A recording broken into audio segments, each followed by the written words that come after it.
ਸ੍ਰੀ ਰਾਗ ਮਹੱਲਾ ਤੀਜਾ। ਜਿਨੀ ਸੁਣ ਕੈ ਮੰਨਿਆ ਤਿਨਾ ਨਿਜ ਕਰ ਵਾਸ। ਗੁਰਮਤਿ ਸਲਾਹੇ ਸਚ ਹਰ ਪਾਇਆ ਗੁਣਦਾਸ।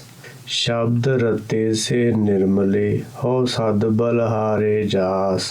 ਹਿਰਦੇ ਜਿਨ ਕੇ ਹਰ ਵਸੈ ਤਿਤ ਘਟ ਹੈ ਪ੍ਰਗਾਸ। ਮਨ ਮੇਰੇ ਹਰ ਹਰ ਨਿਰਮਲ ਧਿਆਏ ਤੁਰ ਮਸਤਕ ਜਿਨ ਕੋ ਲਿਖਿਆ। ਸੇ ਗੁਰਮੁਖ ਰਹੇ ਲਿਵ ਲਾਏ ਰਹਾਉ। ਸਤਿਗੁਰ ਜੀ ਉਪਦੇਸ਼ ਕਰਦੇ ਹਨ ਕਿ ਜਿਨ੍ਹਾਂ ਨੇ ਸੁਣ ਕੇ ਮੰਨਿਆ ਹੈਗਾ ਉਹਨਾਂ ਦਾ ਨਿਜ ਘਰ ਵਿੱਚ ਵਾਸ ਹੋ ਜਾਂਦਾ ਹੈ। ਹੁਣ ਪਹਿਲੀ ਗੱਲ ਤਾਂ ਸੁਣਨਾ ਕੀ ਹੈਗਾ। ਜਿਹੜਾ ਗੁਰਬਾਣੀ ਵਿੱਚ ਉਪਦੇਸ਼ ਦਿੱਤਾ ਗਿਆ ਹੈ, ਜੇ ਤਾਂ ਉਹਦੀ ਸਹੀ ਸਮਝ ਆਈ ਹੈ ਤਾਂ ਸੁਣਿਆ ਹੈ, ਤੇ ਜੇ ਸਹੀ ਸਮਝ ਆ ਕੇ ਸੁਣ ਲਿਆ ਤੇ ਹੁਣ ਅੱਗੇ ਉਹਨੂੰ ਮੰਨਣਾ ਹੈ। ਭਾਵ ਉਹਨੂੰ ਪ੍ਰੈਕਟੀਕਲੀ ਆਪਣੇ ਮਨ ਤੇ ਲਾਗੂ ਕਰਨਾ ਹੈ, ਉਹਦੇ ਅਨੁਸਾਰ ਆਪਣਾ ਜਿਹੜਾ ਜੀਵਨ ਢਾਲਣਾ ਹੈ। ਭਾਵ ਹੁਕਮ ਵਿੱਚ ਚੱਲਣਾ ਹੈ। ਹੁਕਮ ਵਿੱਚ ਵੀ ਤਾਂ ਹੀ ਚੱਲਿਆ ਜਾ ਸਕਦਾ ਹੈ ਜੇ ਹੁਕਮ ਦੀ ਸੋਝੀ ਹੈ। ਤੇ ਉਹਨਾਂ ਦਾ ਜਿਨ੍ਹਾਂ ਨੂੰ ਇਹਦੀ ਸੋਝੀ ਆ ਜਾਂਦੀ ਹੈ, ਇਹਦੀ ਸਮਝ ਆ ਜਾਂਦੀ ਹੈ, ਉਹਨਾਂ ਦਾ ਨਿਜ ਘਰ ਵਿੱਚ ਵਾਸਾ ਹੋ ਜਾਂਦਾ ਹੈ। ਤੇ ਫਿਰ ਉਹਨਾਂ ਦੇ ਅੰਦਰ ਜਦੋਂ ਜਿਹੜਾ ਸੱਚ ਹੈਗਾ, ਸ਼ਬਦ ਗੁਰੂ ਹੈ, ਗੁਣਾਂ ਦਾ ਖਜ਼ਾਨਾ ਹੈ, ਜਿਹੜੇ ਉਹਨੂੰ ਪਾ ਲੈਂਦੇ ਹਨ, ਫਿਰ ਉਹਨਾਂ ਦੀ ਜਿਹੜੀ ਮੱਤ ਉਹ ਗੁਰਮਤ ਬਣ ਜਾਂਦੀ ਹੈ, ਵਿਵੇਕ ਬੁੱਧ ਬਣ ਜਾਂਦੀ ਹੈ। ਫਿਰ ਉਹ ਸਿਫਤ ਸਲਾਹ ਕਰਦੇ ਹਨ ਸੱਚ ਦੀ, ਹੁਕਮ ਦੀ। ਗੁਣਾਂ ਦਾ ਖਜ਼ਾਨਾ ਹਰ ਨੂੰ ਪਾ ਲਿਆ ਹੈ, ਜਾਂ ਜਿਨ੍ਹਾਂ ਨੇ ਆਪਣੇ ਅੰਦਰ ਗੁਣ ਵਸਾ ਲਏ ਹਨ, ਗੁਰਮਤ ਦੀ ਸੋਝੀ ਪੈ ਜਾਂਦੀ ਹੈ ਤੇ ਗੁਰਮਤ ਦੀ ਫਿਰ ਉਹ ਸਲਾਹਣਾ ਕਰਦੇ ਹਨ। ਗੁਰਮਤ ਜਿਹੜਾ ਸੱਚ ਦਾ ਜਿਹੜਾ ਗਿਆਨ ਹੈਗਾ, ਜਿਹੜਾ ਗੁਰਬਾਣੀ ਵਿੱਚ ਉਪਦੇਸ਼ ਦਿੱਤਾ ਗਿਆ ਹੈ, ਜਿਹੜੀ ਉਹਦੀ ਸੋਝੀ ਹੈਗੀ ਆ, ਜਿਹੜਾ ਉਹਦੇ ਵਿੱਚ ਤੱਤ ਗਿਆਨ ਹੈਗਾ, ਉਹਦੀ ਜਿਹੜੀ ਜਾਣਕਾਰੀ ਹੈਗੀ ਆ, ਉਹ ਜਿਹੜੀ ਜਿਹਨੂੰ ਮਿਲ ਜਾਂਦੀ ਹੈ, ਉਹਦੀ ਜਿਹੜੀ ਮੱਤ ਗੁਰ ਵਾਲੀ ਮੱਤ ਹੋ ਜਾਂਦੀ ਹੈ, ਗਿਆਨ ਵਾਲੀ ਮੱਤ ਹੋ ਜਾਂਦੀ ਹੈ। ਤੇ ਫਿਰ ਉਹ ਗਿਆਨ ਦੇ ਖਜ਼ਾਨੇ ਹਰ ਮੂਲ ਦੇ ਗੁਣ ਗਾਉਂਦਾ ਹੈ ਤੇ ਫਿਰ ਪਰਮੇਸ਼ਰ ਦੇ ਨਾਲ ਜੁੜ ਜਾਂਦਾ ਹੈ। ਸ਼ਬਦ ਰਤੇ ਸੇ ਨਿਰਮਲੇ ਹੋ ਸਦ ਬਲਹਾਰੇ ਜਾਸ। ਹਿਰਦੇ ਜਿਨ ਕੇ ਹਰ ਵਸੇ ਤਿਤ ਘਟ ਹੈ ਪ੍ਰਗਾਸ। ਜਿਹੜੇ ਸ਼ਬਦ ਦੇ ਰੰਗ ਵਿੱਚ ਰਤੇ ਜਾਂਦੇ ਹਨ ਉਹ ਨਿਰਮਲ ਹੋ ਜਾਂਦੇ ਹਨ, ਉਹਨਾਂ ਦਾ ਜਿਹੜਾ ਮਨ ਨਿਰਮਲ ਹੋ ਜਾਂਦਾ ਹੈ। ਸਤਿਗੁਰ ਜੀ ਕਹਿੰਦੇ ਹਨ ਅਸੀਂ ਉਹਨਾਂ ਤੋਂ ਸਦਾ ਬਲਹਾਰ ਜਾਂਦੇ ਹਾਂ, ਕਿਉਂਕਿ ਉਹ ਸੱਚ ਦਾ ਜਸ ਕਰਦੇ ਹਨ ਜਾਂ ਸੱਚ ਦੀ ਸਮਝ ਲੈ ਲੈਂਦੇ ਹਨ। ਜਿਹੜੇ ਉਹ ਸ਼ਬਦ ਦੇ ਨਾਲ ਫਿਰ ਰੱਤੇ ਜਾਂਦੇ ਹਨ। ਰੱਤੇ ਇਸ਼ਕ ਖੁਦਾਏ ਰੰਗ ਦਿਦਾਰ ਕੇ। ਹੁਣ ਜਿਹੜੇ ਸੱਚ ਦੇ ਰੰਗ ਵਿੱਚ ਰੱਤਦੇ ਤਾਂ ਕਿ ਉਹਨਾਂ ਦੇ ਅੰਦਰ ਜਿਹੜੀ ਸੱਚ ਦੇ ਨਾਲ ਜੁੜੇ ਰਹਿਣ ਦੀ ਇੱਛਾ ਹੁੰਦੀ ਹੈ, ਹੁਕਮ ਵਿੱਚ ਚੱਲਣ ਦੀ ਇੱਛਾ ਹੁੰਦੀ ਹੈ, ਇਸ ਕਰਕੇ ਉਹ ਰੱਤੇ ਜਾਂਦੇ ਹਨ। ਰਤਨ ਦਾ ਮਤਲਬ ਇਹ ਹੀ ਹੈ ਕਿ ਜਿਵੇਂ ਮਨ ਦੀਆਂ ਆਪਣੀਆਂ ਇੱਛਾਵਾਂ ਨੂੰ ਤਿਆਗ ਕੇ, ਮਨ ਦੀ ਮਰਜ਼ੀ ਤਿਆਗ ਕੇ ਹੁਕਮ ਅਨੁਸਾਰ ਚੱਲਣਾ ਜਿਹੜੇ ਚੱਲਦੇ ਹਨ, ਉਹ ਸ਼ਬਦ ਵਿੱਚ ਰੱਤੇ ਹੁੰਦੇ ਹਨ ਤੇ ਉਹਨਾਂ ਦਾ ਜਿਹੜਾ ਸੁਭਾਅ ਫਿਰ ਨਿਰਮਲ ਹੋ ਜਾਂਦਾ ਹੈ। ਤੇ ਸਤਿਗੁਰੂ ਜੀ ਕਹਿੰਦੇ ਅਸੀਂ ਉਹਨਾਂ ਦੇ ਹੋਂ ਸਦ ਬਲਹਾਰੇ ਜਾਸ। ਅਸੀਂ ਉਹਨਾਂ ਦੇ ਹਮੇਸ਼ਾ ਹੀ ਉਹਨਾਂ ਤੋਂ ਬਲਹਾਰ ਜਾਂਦੇ ਹਾਂ। ਤੇ ਹਿਰਦੇ ਜਿਨ ਕੇ ਹਰ ਵਸੇ, ਜਿਨ੍ਹਾਂ ਦੇ ਹਿਰਦੇ ਵਿੱਚ ਸੱਚ ਵਸ ਜਾਂਦਾ ਹੈ, ਉਹਨਾਂ ਦੇ ਘਟ ਵਿੱਚ, ਉਹਨਾਂ ਦੇ ਹਿਰਦੇ ਵਿੱਚ ਪ੍ਰਗਾਸ ਹੋ ਜਾਂਦਾ ਹੈ। ਮਨ ਮੇਰੇ ਹਰ ਹਰ ਨਿਰਮਲ ਧਿਆਏ। ਸਤਿਗੁਰ ਜੀ ਉਪਦੇਸ਼ ਕਰਦੇ ਹਨ ਆਪਾਂ ਨੂੰ, ਹੇ ਮਨ ਮੇਰੇ, ਪਹਿਲਾਂ ਤਾਂ ਆਪਣਾ ਜਿਹੜਾ ਮੂਲ ਹਰ ਹੈਗਾ, ਹੁਕਮ ਦੇ ਨਾਲ ਉਹ ਜੁੜਿਆ ਹੈਗਾ, ਤੇ ਕਹਿੰਦੇ ਉਹਦੇ ਵਿੱਚ ਧਿਆਨ ਰੱਖ। ਮਨ ਨੂੰ ਸੰਬੋਧਨ ਕਰਕੇ ਕਿਹਾ ਗਿਆ ਹੈ ਕਿ ਜਿਹੜਾ ਆਪਣਾ ਮੂਲ ਹਰ ਹੈ, ਆਪਾਂ ਸਾਰਿਆਂ ਨੇ ਆਪਣੇ ਆਪਣੇ ਜਿਹੜਾ ਅੰਦਰ ਹੈਗਾ ਸਾਹ ਲੈਂਦਾ, ਉਹਦੇ ਵਿੱਚ ਧਿਆਨ ਰੱਖਣਾ ਹੈਗਾ। ਕਿਉਂਕਿ ਹਰ ਜੀਓ ਗੁਫਾ ਅੰਦਰ ਰੱਖ ਕੇ ਵਾਜਾ ਪਾਉਣ ਵਜਾਇਆ। ਕਿਉਂਕਿ ਜਿਹੜਾ ਹਰ ਆਪਣਾ ਮੂਲ ਹੈ, ਉਹਦਾ ਜਿਹੜਾ ਧਿਆਨ ਉਹ ਮਨ ਹੈਗਾ, ਤੇ ਹਵਾ ਨਾਲੇ ਵਾਜਾ ਵੱਜ ਰਿਹਾ ਹੈ। ਤੇ ਜੇ ਆਪਾਂ ਉਹਦੇ ਵਿੱਚ ਧਿਆਨ ਰੱਖਾਂਗੇ ਤਾਂ ਫਿਰ ਆਪਾਂ ਦਾ ਜਿਹੜਾ ਮਨ ਹੈ ਨਿਰਮਲ ਹੋ ਸਕਦਾ ਹੈ। ਤੁਰ ਮਸਤਕ ਜਿਨ ਕੋ ਲਿਖਿਆ ਸੇ ਗੁਰਮੁਖ ਰਹੇ ਲਿਵ ਲਾਏ ਰਹਾਉ।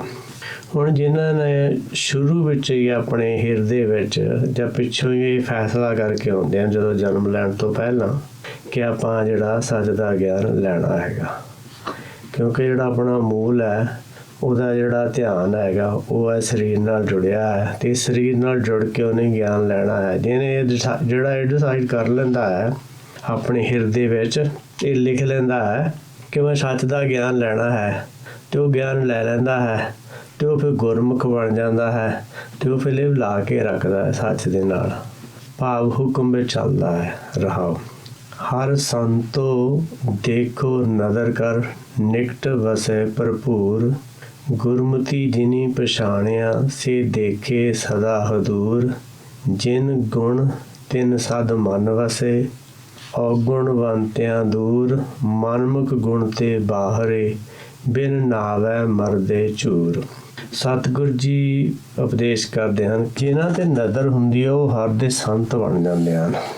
ਫਿਰ ਉਹ ਪਰਮੇਸ਼ਰ ਨੂੰ ਆਪਣੇ ਨਿਕਟ ਵਸਦਾ ਮੰਨਦੇ ਹਨ ਕਿ ਸਾਡੇ ਨਾਲ ਵਸਦਾ ਹੈ, ਜਾਂ ਕਹਿ ਲਓ ਕਿ ਉਹਨਾਂ ਦਾ ਜਿਹੜਾ ਫਿਰ ਪਰਮੇਸ਼ਰ ਦੇ ਨਾਲ ਮਿਲਾਪ ਹੋ ਜਾਂਦਾ ਹੈ। ਉਹਨਾਂ ਦੇ ਵਿੱਚ ਜਿਹੜਾ ਇਹ ਭੇਦ ਨਹੀਂ ਰਹਿ ਜਾਂਦਾ ਹੈਗਾ ਕਿ ਪਰਮੇਸ਼ਰ ਸਾਡੇ ਤੋਂ ਕੋਈ ਅਲੱਗ ਚੀਜ਼ ਹੈਗੀ ਆ। ਜਿਹੜੇ ਹਰ ਦੇ ਸੰਤ ਹੈਗੇ ਆ, ਉਹਨਾਂ ਦੀ ਨਜ਼ਰ ਦੇ ਵਿੱਚ ਜਿਹੜਾ ਪਰਮੇਸ਼ਰ ਹੈਗਾ ਉਹ ਨਾਲ ਵਸਦਾ ਹੈਗਾ ਤੇ ਉਹਨਾਂ ਨੂੰ ਭਰ ਕੇ ਪੂਰਾ ਕਰਦਾ ਹੈਗਾ। ਗਿਆਨ ਦੀ ਮੱਤ ਨਾਲ ਜਿਨ੍ਹਾਂ ਨੇ ਪਛਾਣਿਆ ਹੈਗਾ ਉਹਨੂੰ ਸਦਾ ਹੀ ਆਪਣੇ ਹਜ਼ੂਰ ਦੇਖਦੇ ਹਨ। ਕਰਮੀ ਆਪੋ ਆਪਣੀ, ਕੇ ਨੇੜੇ ਕੇ ਦੂਰ। ਹੁਣ ਆਪਣੀ ਜਿਨ੍ਹਾਂ ਤੇ ਜਿਹੜੇ ਸੱਚ ਨੂੰ ਸਮਝਦੇ ਹਨ ਉਹਨਾਂ ਤੇ ਬਖਸ਼ਿਸ਼ ਹੁੰਦੀ ਹੈ ਤੇ ਉਹਨਾਂ ਨੂੰ ਪਤਾ ਲੱਗ ਜਾਂਦਾ ਹੈ ਕਿ ਉਹ ਨੇੜੇ ਹੈ, ਦੂਰ ਨਹੀਂ ਹੈ। ਉਹਦੇ ਕਰਕੇ ਹੀ ਆ ਜਿਹੜਾ ਸਾਰਾ ਸ੍ਰਿਸ਼ਟੀ ਚੱਲਦੀ ਹੈਗੀ ਆ, ਤੇ ਉਹ ਨੇੜੇ ਮੰਨਦੇ ਹਨ। ਪਰ ਜਿਹੜੇ ਦੂਰ ਸਮਝਦੇ ਹਨ, ਆਪਣੀ ਮਨ ਦੀ ਮਰਜ਼ੀ ਪਿੱਛੇ ਚੱਲਦੇ ਹਨ, ਉਹਨੂੰ ਦੂਰ ਮੰਨਦੇ ਹਨ। ਜਿਨ੍ਹਾਂ ਦੇ ਹਿਰਦੇ ਵਿੱਚ ਇਹ ਜਿਹੜੇ 8 ਗੁਣ ਵਸ ਜਾਂਦੇ ਹਨ, ਜਾਂ ਜਿਨ੍ਹਾਂ ਦੇ ਹਿਰਦੇ ਵਿੱਚ ਗੁਣ ਵਸ ਜਾਂਦੇ ਹਨ, ਉਹਨਾਂ ਦੇ ਹਮੇਸ਼ਾ ਹੀ ਮਨ ਵਸਦਾ ਹੈਗਾ, ਉਹਨਾਂ ਦੇ ਨੇੜੇ ਹੈਗਾ। ਜਿਹੜੇ ਔਗੁਣਵੰਤ ਹਨ ਉਹਨੂੰ ਦੂਰ ਮੰਨਦੇ ਹਨ, ਕਿਉਂਕਿ ਨਾਨਕ ਔਗਣ ਜੇਤੜੇ ਤੇਤੇ ਗਲੀ ਜੰਜੀਰ।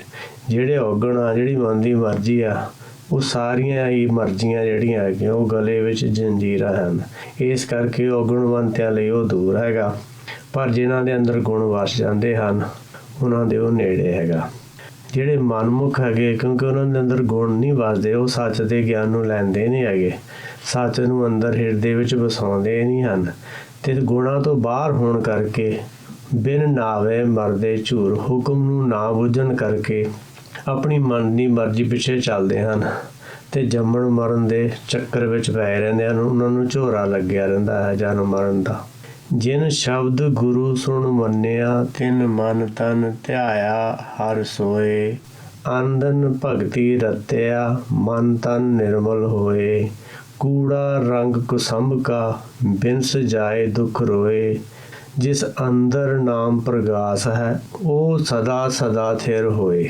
ਸਤਿਗੁਰੂ ਜੀ ਉਪਦੇਸ਼ ਕਰਦੇ ਹਨ, ਜਿਨ੍ਹਾਂ ਨੇ ਜਿਹੜਾ ਗੁਰੂ ਦਾ ਸ਼ਬਦ ਸੁਣਿਆ ਹੈ, ਪਹਿਲਾਂ ਮੰਨਿਆ ਹੈ, ਆਪਣਾ ਮਨ ਤੇ ਚਿੱਤ ਇੱਕ ਕਰਕੇ ਆਪਣਾ ਜਿਹੜਾ ਮੂਲ ਹੈ ਉਹਦੇ ਵਿੱਚ ਧਿਆਨ ਰੱਖਿਆ ਹੈ। ਜਿਹੜਾ ਆਪਣਾ ਮੂਲ ਹੈ ਉਹਨੂੰ ਆਪਾਂ ਧਿਆਉਣਾ ਹੈ, ਉਹਨੂੰ ਆਪਾਂ ਸਮਝਣਾ ਹੈਗਾ। ਉਹਨਾਂ ਨੇ ਜਿਹੜਾ ਜੋ ਗੁਰਬਾਣੀ ਦਾ ਉਪਦੇਸ਼ ਕਹਿੰਦਾ ਹੈ ਉਹ ਕੀਤਾ ਹੈਗਾ।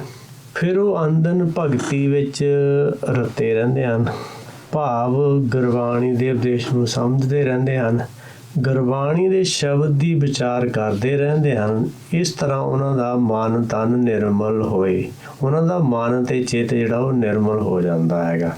ਹੁਣ ਜਿਹੜਾ ਕੂੜਾ ਰੰਗ ਕੁਸੰਭ ਕਾ, ਬਿਨਸ ਜਾਏ ਦੁੱਖ ਰੋਏ, ਜਿਹੜਾ ਝੂਠ ਦਾ ਗਿਆਨ ਹੈਗਾ, ਸਾਖੀਆਂ ਹਨ, ਜਿਹੜਾ ਇਤਿਹਾਸ ਹੈਗਾ, ਉਹ ਕੂੜਾ ਰੰਗ ਹੈਗਾ ਕੁਸੰਭ ਕਾ, ਕਿਉਂਕਿ ਉਹ ਸਰੀਰਾਂ ਦਾ ਗਿਆਨ ਹੈਗਾ, ਉਹਦੇ ਵਿੱਚ ਤੱਤ ਨਹੀਂ ਹੈਗਾ।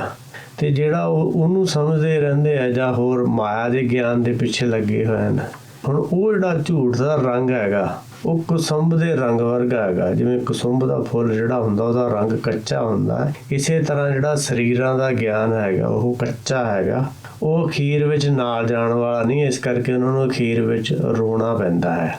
ਤੇ ਦੂਸਰੇ ਪਾਸੇ ਜਿਨ੍ਹਾਂ ਦੇ ਅੰਦਰ ਨਾਮ ਦਾ ਪ੍ਰਗਾਸ ਹੋ ਜਾਂਦਾ ਹੈਗਾ, ਸਦਾ ਸਦਾ ਲਈ ਉਹ ਥਿਰ ਹੋ ਜਾਂਦੇ, ਉਹਨਾਂ ਦਾ ਸਦਾ ਸਦਾ ਲਈ ਮਨ ਟਿਕ ਜਾਂਦਾ ਹੈ, ਉਹਨਾਂ ਦੀ ਜਾਗਰਤ ਅਵਸਥਾ ਹੋ ਜਾਂਦੀ ਹੈ। ਇਹ ਜਨਮ ਪਦਾਰਥ ਪਾਏ ਕੇ, ਹਰ ਨਾਮ ਨਾ ਚੇਤੇ ਲਿਵ ਲਾਏ, ਪੱਗ ਖਿਸਿਆ ਰਹਿਣਾ ਨਹੀਂ, ਆਗੇ ਠੌਰ ਨਾ ਪਾਏ, ਉਹ ਵੇਲਾ ਹੱਥ ਨਾ ਆਵਈ, ਅੰਤ ਗਿਆ ਪਛੋਤਾਏ, ਜਿਸ ਨਦਰ ਕਰੇ ਸੋ ਉਬਰੇ, ਹਰ ਸੇਤੀ ਲਿਵ ਲਾਏ। ਹੁਣ ਇਹ ਜਿਹੜਾ ਜਨਮ ਪਦਾਰਥ ਹੈਗਾ, ਇਹ ਜਿਹੜਾ ਮਨੁੱਖਾ ਜਨਮ ਮਿਲਿਆ ਹੈਗਾ, ਭਈ ਪ੍ਰਾਪਤ ਮਾਨੁਖ ਦੇਹਰੀਆ ਗੋਬਿੰਦ ਮਿਲਣ ਕੀ ਇਹ ਤੇਰੀ ਵਰੀਆ।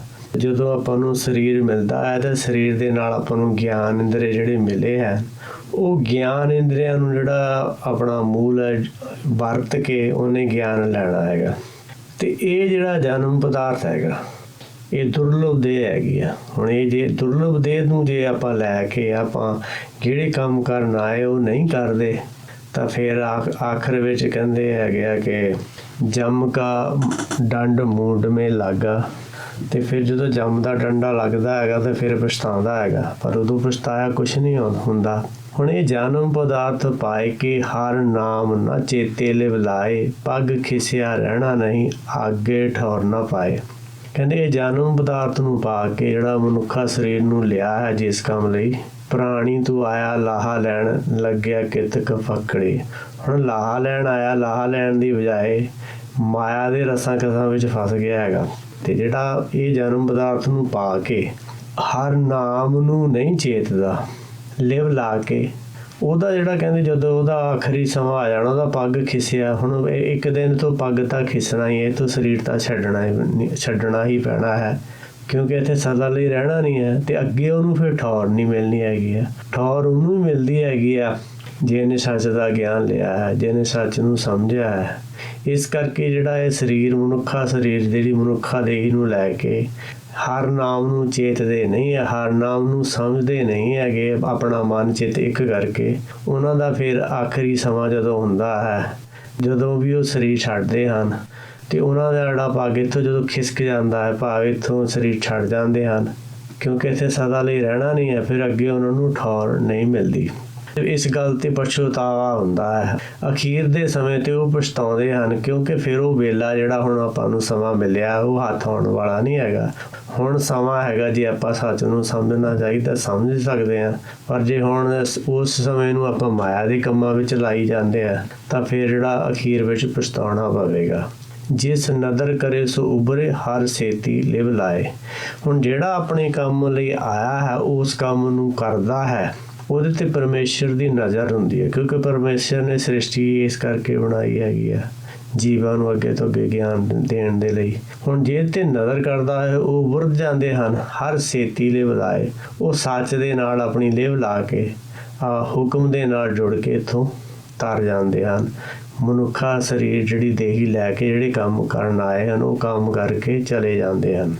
ਦੇਖਾ ਦੇਖੀ ਸਭ ਕਰੇ ਮਨਮੁਖ ਬੂਝ ਨਾ ਪਾਏ, ਜਿਨ ਗੁਰਮੁਖ ਹਿਰਦਾ ਸ਼ੁੱਧ ਹੈ ਸੇਵ ਪਈ ਤਿਨ ਥਾਏ। ਹਰ ਗੁਣ ਗਾਵੇ ਹਰ ਨਿਤ ਪੜ੍ਹੈ ਹਰ ਗੁਣ ਗਾਏ ਸਮਾਏ।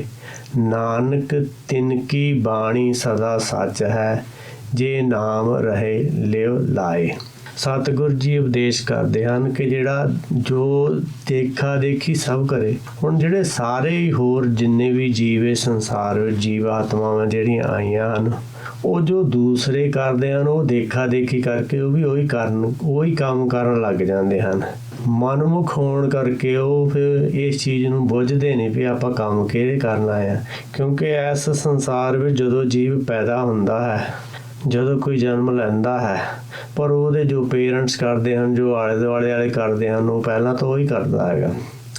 ਤੇ ਜੇ ਫਿਰ ਕਿਤੇ ਉਹਨੂੰ ਕਿਸੇ ਪਾਸਿਓਂ ਸੱਚ ਦਾ ਗਿਆਨ ਮਿਲ ਜਾਵੇ ਤਾਂ ਉਹਨੂੰ ਉਸ ਪਾਸੇ ਲੱਗ ਜਾਵੇ ਤਾਂ ਉਹ ਇੱਥੋਂ ਨਿਕਲ ਸਕਦਾ ਹੈ। ਨਹੀਂ ਤਾਂ ਜਿਹੜੇ ਜ਼ਿਆਦਾਤਰ ਜਿਹੜੇ ਹੈਗੇ ਆ ਦੇਖਾ ਦੇਖੀ, ਉਹ ਸਾਰੇ ਦੇਖਾ ਦੇਖੀ ਵਿੱਚ ਫਸੇ ਰਹਿੰਦੇ ਹਨ।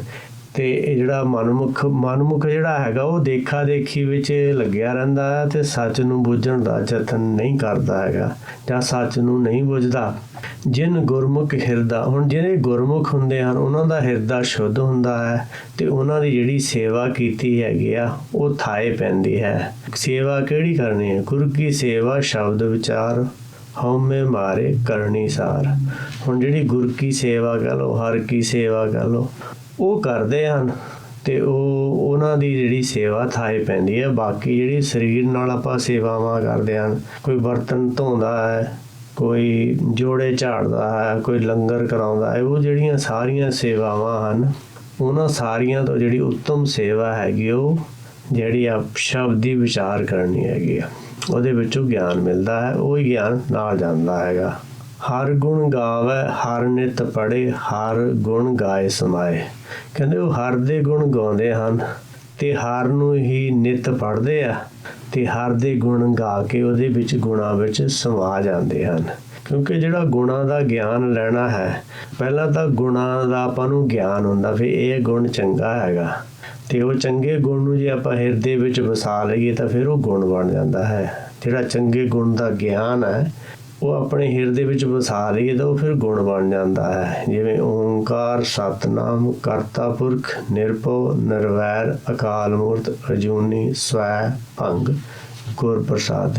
ਇਹ 8 ਗੁਣ ਹੈ। ਇਹ ਗਿਆਨ ਦੀ ਕਿਰਪਾ ਨਾਲ ਇਹਨਾਂ ਦੀ ਸੋਝੀ ਮਿਲਦੀ ਹੈ। ਜਦੋਂ ਸੋਝੀ ਮਿਲਦੀ ਹੈ ਤਾਂ ਫਿਰ ਇਹ ਗੁਣਾਂ ਨੂੰ ਜੇ ਆਪਾਂ ਹਿਰਦੇ ਵਿੱਚ ਵਸਾ ਲਈਏ ਤਾਂ ਆਪਾਂ ਇੱਕ ਹੋ ਸਕਦੇ ਹਨ। ਨਾਨਕ ਜੀ ਕਹਿੰਦੇ ਹਨ ਤੇ ਜਿਹੜੇ ਗੁਣਾਂ ਨੂੰ ਹਿਰਦੇ ਵਿੱਚ ਵਸਾ ਲੈਂਦੇ, ਜਿਹੜੀ ਉਹਨਾਂ ਦੀ ਬਾਣੀ ਫਿਰ ਸਦਾ ਸੱਚ ਹੋ ਜਾਂਦੀ ਹੈਗੀ ਆ। ਭਾਵ ਫਿਰ ਉਹ ਸੱਚੇ ਬੋਲਦੇ ਹਨ, ਕਿਉਂਕਿ ਜੇ ਨਾਮ ਰਹਿ ਲੈ ਬਲਾਏ, ਕਿਉਂਕਿ ਉਹ ਹੁਕਮ ਦੇ ਨਾਲ ਜੁੜੇ ਹੁੰਦੇ ਹਨ। ਕਿਉਂਕਿ ਗੁਰ ਸ਼ਬਦ ਸਮਾਏ ਅਵਰ ਨਾ ਜਾਣੇ ਕੋਈ ਜੀਓ। ਹੁਣ ਉਹ ਕਿਉਂਕਿ ਹੋਰ ਦੂਸਰਾ ਕਿਸੇ ਨੂੰ ਪਰਮੇਸ਼ਰ ਤੋਂ ਇਲਾਵਾ ਨਹੀਂ ਮੰਨਦੇ, ਇਸ ਕਰਕੇ ਜਿਹੜੀ ਉਹਨਾਂ ਦੀ ਬਾਣੀ ਹੈਗੀ ਆ, ਹੁਣ ਜਿਵੇਂ ਸਤਿਗੁਰਾਂ ਨੇ ਜਿਹੜੀ ਬਾਣੀ ਬਿਨਾਂ ਕੰਨਾਂ ਤੋਂ ਸੁਣੀ ਹੈਗੀ ਆ, ਤੇ ਗੁਰਬਾਣੀ ਜਿਹੜੀ ਹੈਗੀ ਆ ਉਹ ਅੱਖਰਾਂ ਦੇ ਰੂਪ ਵਿੱਚ ਗੁਰੂ ਗ੍ਰੰਥ ਸਾਹਿਬ ਵਿੱਚ ਜਾਂ ਪੋਥੀ ਪਰਮੇਸ਼ਰ ਵਿੱਚ ਲਿਖੀ ਹੈ। ਉਹਨਾਂ ਦੀ ਬਾਣੀ ਇਹ ਸਦਾ ਲਈ ਸੱਚ ਹੈ ਤੇ ਸਦਾ ਲਈ ਸੱਚ ਰਹੇਗੀ, ਕਿਉਂਕਿ ਉਹਨਾਂ ਨੇ ਹੁਕਮ ਦੇ ਨਾਲ ਜੁੜ ਕੇ ਜਿਵੇਂ ਪਰਮੇਸ਼ਰ ਨੇ ਉਹਨਾਂ ਨੂੰ ਬੁਲਾਇਆ ਹੈ, ਉਹਨਾਂ ਨੇ ਬੋਲੀ ਹੈ। ਇਸ ਕਰਕੇ ਆਪਾਂ ਨੂੰ ਵੀ ਇਹੋ ਹੀ ਹੁਕਮ ਹੈ। ਇਸ ਕਰਕੇ ਜਿਹੜੀਆਂ ਜੀਵ ਆਤਮਾਵਾਂ ਇੱਥੇ ਫਸੀਆਂ ਹਨ, ਉਹਨਾਂ ਨੂੰ ਸਾਰਿਆਂ ਨੂੰ ਵੀ ਇਹੋ ਹੀ ਹੁਕਮ ਹੈ ਕਿ ਜਿਹੜਾ ਗੁਰਬਾਣੀ ਦਾ ਉਪਦੇਸ਼ ਉਹਨੂੰ ਸੁਣਨਾ ਹੈਗਾ, ਸਹੀ ਸਮਝਣਾ ਹੈ ਤੇ ਸਹੀ ਸਮਝ ਕੇ ਫਿਰ ਉਹਦੇ ਅਨੁਸਾਰ ਚੱਲਣਾ ਹੈ। ਜਿਵੇਂ ਜਿਵੇਂ ਚੱਲਾਂਗੇ ਗੁਣਾਂ ਦੀ ਸੋਝੀ ਆਊਗੀ। ਮੰਨੇ ਨਾਉ ਸਭੇ ਗੁਣ ਗਿਆਨ। ਜਿਹੜਾ ਹੁਕਮ ਨੂੰ ਮੰਨ ਲੈਂਦਾ ਹੈ ਉਹਨੂੰ ਸਾਰੇ ਗੁਣਾਂ ਦਾ ਗਿਆਨ ਹੋ ਜਾਂਦਾ। ਇਸ ਤਰ੍ਹਾਂ ਸਾਰੇ ਗੁਣਾਂ ਦਾ ਗਿਆਨ ਹੋ ਸਕਦਾ ਹੈ। ਤੇ ਜੇ ਕਿਸੇ ਨੂੰ ਗੁਰਬਾਣੀ ਪ੍ਰਤੀ ਕੋਈ ਸ਼ੰਕਾ ਹੋਵੇ ਤਾਂ ਉਹ ਆਪਣਾ ਕਮੈਂਟ ਛੱਡ ਸਕਦਾ ਹੈ। ਜਿਵੇਂ ਗੁਰੂ ਦਾ ਹੁਕਮ ਹੋਊਗਾ ਉਹਦਾ ਜਵਾਬ ਦਿੱਤਾ ਜਾਏਗਾ। ਵਾਹਿਗੁਰੂ ਜੀ ਕਾ ਖਾਲਸਾ, ਵਾਹਿਗੁਰੂ ਜੀ ਕੀ ਫਤਿਹ।